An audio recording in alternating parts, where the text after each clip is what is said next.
ప్రధానమైనటువంటి వార్త. ఈ ప్రధానమైనటువంటి వార్తను కనుక మనం ఒకసారి చూస్తే, చెట్లు నరికితే పులులు వస్తాయి, యాడికి వస్తాయి? ఇళ్ళకి వస్తాయి, ఊర్లలోకి వస్తాయి, ఊర్లలోకి వస్తాయి, ఇళ్ళకి కూడా ఇళ్ళకి కూడా వస్తాయి. వస్తున్నాయి. ఊర్లలో ఇప్పుడు సంచారం జరుగుతున్నది. మొన్న రాజేంద్ర ఫ్లైఓవర్ కిందకి వచ్చింది పులి. ఇక చూడు ముచ్చట ఎట్టుంది.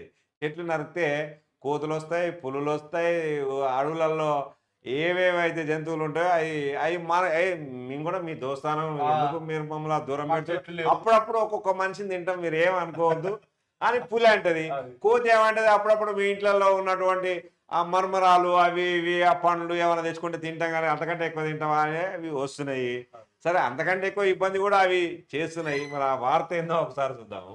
ప్రభుత్వాల నిర్లక్ష్యం, అధికారుల వైఫల్యం, తెలంగాణ గ్రామాల్లో కోతుల బెడద భయంకరం, పులుల సంచారంతో ప్రజల్లో వణుకు, అడవులను మింగేస్తున్న భూమాఫియాలు, చూస్తూ కూర్చున్న అధికార యంత్రాంగమే అసలు నిందితులు. నిజాయితీ అధికారుల ప్రాణాలకు రక్షణ లేదా? నిజాయితీ అధికారుల ప్రాణాలకు రక్షణ లేదా?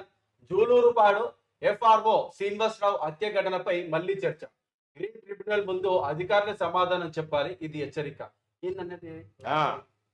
అంటే అడవుల ఆక్రమణలపై ప్రముఖ సామాజికవేత్త RTI కార్యకర్త చేరాల జలంధ్రాచారి తీవ్ర ఆగ్రహం వ్యక్తం చేసినటువంటి అంశాన్ని ఆయన వ్యక్తపరిచిండు. గతంలో అడవులు నరికేస్తున్నటువంటి సమయంలో ఈయన పర్యావరణ ప్రేమికుడు, వాస్తవానికి పర్యావరణ ప్రేమికుడు, సామాజికవేత్త, సమాజంలో కొంత అవగాహన ఉన్నటువంటి వ్యక్తి.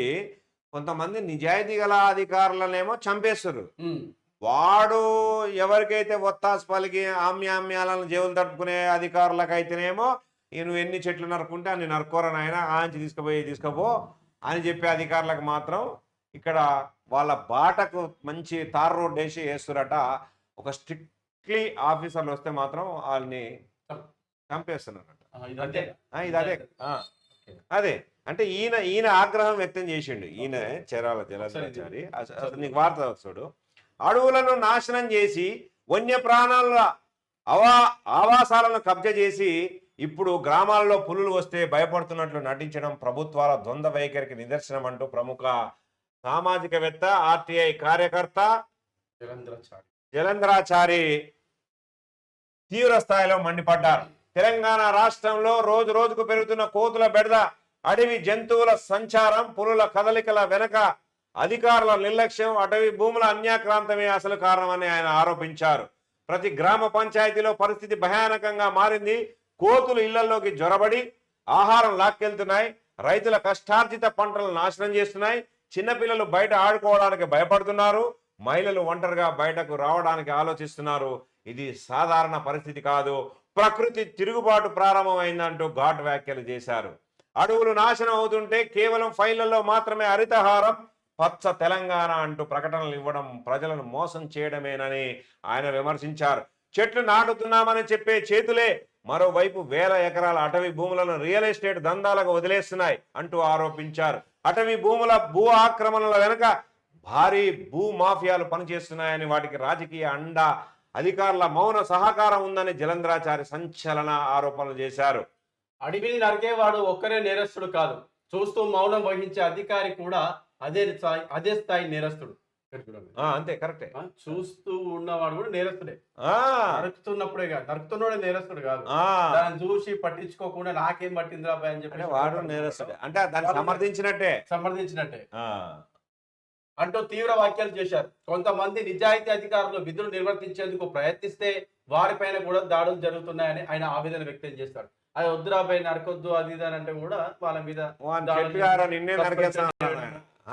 చెట్టు నరుకుతున్నాం, నిన్నే నరికేస్తాం, ఏమి కూడా బిక్కో అంటారు. అది అట్లా. భద్రాద్రి కొత్తగూడెం జిల్లా జూలూరుపాడు మండలంలో FRO శ్రీనివాసరావు హత్య ఘటనను గుర్తు చేస్తూ అడవిని కాపాడిన అధికారికి రక్షణ లేకపోతే ఈ రాష్ట్రంలో చట్టం ఎక్కడ ఉంది అంటూ ప్రశ్నించారు. అటవీ మాఫియాలకు ఎదురు నిలిచిన అధికారిని చంపేస్తే మిగతా వారు భయంతో మౌనం వహించే పరిస్థితి ఏర్పడింది. ఇది కేవలం ఒక హత్య కాదు, ప్రకృతి పరిరక్షణపై జరిగిన దాడి అంటూ తీవ్ర ఆవేదన వ్యక్తం చేశారు. పంచాయతీరాజ్, రెవెన్యూ, అటవీ శాఖలు వెంటనే సంయుక్త సర్వే చేపట్టాలని, ప్రతి గ్రామంలో అటవీ భూముల హద్దులను ప్రజల సమక్షంలో ప్రకటించాలని డిమాండ్ చేశారు. డ్రోన్ సర్వేలు, డిజిటల్ మ్యాపింగ్ ద్వారా అటవీ భూములను శాశ్వతంగా రక్షించాలని సూచించారు. ఏ భూమి అడవిదో ఏది ప్రభుత్వ భూమో స్పష్టం లేకపోవడం వల్లే భూదందాలు పెరిగిపోతున్నాయి. రాజకీయ నాయకులు, భూ మాఫియాలు, కొంతమంది అవినీతి అధికారులు కలిసి ప్రకృతిని ముక్కలు ముక్కలుగా అమ్మేస్తున్నారంటూ మండిపడ్డారు. వన్య ప్రాణ సంరక్షణ విభాగం పూర్తి స్థాయిలో బాధ్యతాయుతంగా వ్యవహరించాలని ఆయన హెచ్చరించారు. అడవిలో నీటి వనరులు, పండ్ల చెట్లు, సహజ ఆహార వనరులు పెంచకపోతే వన్య ప్రాణాలు గ్రామాల్లోకి రావడం ఆగదన్నారు. అడవుల్లో ఉండాల్సిన పులులు రోడ్లపై కనిపిస్తున్నాయంటే అది పులుల తప్పు కాదు, పాలకుల వైఫల్యం అంటూ తీవ్ర వ్యాఖ్యలు చేశారు. ప్రజల పన్నుల సొమ్ముతో కోట్ల రూపాయలు జీతాలు తీసుకుంటూ ప్రజలకు భద్రత ఇవ్వలేని అధికారులు, ప్రకృతిని కాపాడలేని వ్యవస్థలు ఒకరోజు గ్రీన్ ట్రిబ్యునల్ ముందు తప్పక తల వంచాల్సి వస్తుందని అంటూ హెచ్చరించారు. ఇప్పటికైనా ప్రభుత్వం కళ్ళు తెరవాలి, అడవులను రక్షించాలి, ఆక్రమణలను అరికట్టాలి. లేకపోతే రాబోయే రోజుల్లో గ్రామాల్లో మనుషుల కంటే వన్య ప్రాణులే ఎక్కువగా కనిపించే పరిస్థితి వస్తుంది. అప్పుడు చరిత్ర ఈ పాలకులను క్షమించదంటూ చేరాల జలంధ్రాచారి తీవ్ర ఆందోళన వ్యక్తం చేశారు. తీవ్రంగా హెచ్చరించిండు. అన్ని రకాలుగా చెప్పిండు. మంచి చేసే అధికారిని హత్య చేసే ఖండించిండు. దుర్మార్గపు ఆలోచనలతో అధికారులు మరి భూమాఫియాకు తెరలేపుతున్నటువంటి రాజకీయ అండదండలతో మరి చేతులు కలిపి అండదండలతో భూమాఫియాను తెరలేపుతున్నటువంటి వారికి హెచ్చరిక చేసిండు. రేపు ఈ గ్రీన్ ట్రిబ్యునల్ ముందు అందరూ తల వంచాల్సిందే. అక్కడ ఎక్కడ మిస్ అయినా కూడా అక్కడ దొరికిపోతారు. కాబట్టి ఈ అటవీ భూములను ఎప్పుడైతే మనం రక్షిస్తామో ఈ చందమామ లాంటి దూరం అయ్యే వాళ్ళంతా మళ్ళీ దగ్గర అవుతారు. మంచి మనసున్న వాళ్ళు దగ్గర అవుతారు. కాబట్టి అర్థం చేసుకోవాల్సినటువంటి వ్యక్తులు ముఖ్యంగా రాజకీయ నాయకులు, అధికారులు.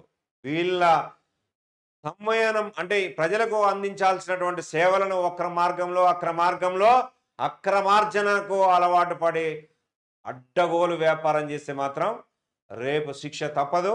ఆ శిక్షకు మీరందరూ బాధ్యతగా వహించాల్సిందే. అందులో ప్రతి ఒక్కరూ అధికారులు, రాజకీయ నాయకులు. ఆ రాజకీయ నాయకులను దృష్టిలో పెట్టుకునే టుడే స్పెషల్ ఇవాళ రాసినాం మనం. ఆ రాజకీయ నాయకులకు బుద్ధి రావాలనే, ప్రజలను పక్కన పెడుతున్నటువంటి రాజకీయ నాయకులకు ఎలాంటి చర్యలు ఉండాలి, ఎలాంటి చర్యలు ప్రజలు రాబో రోజుల్లో చేస్తారు, ఒక హెచ్చరికగా నిలబడతారు, ఒక చరిత్రలో ఎట్లా నిలుస్తారు, హెచ్చరికగా ఎట్లా ఉంటుంది అనేది కూడా మనం టుడే స్పెషల్లో చెప్పడం జరిగింది.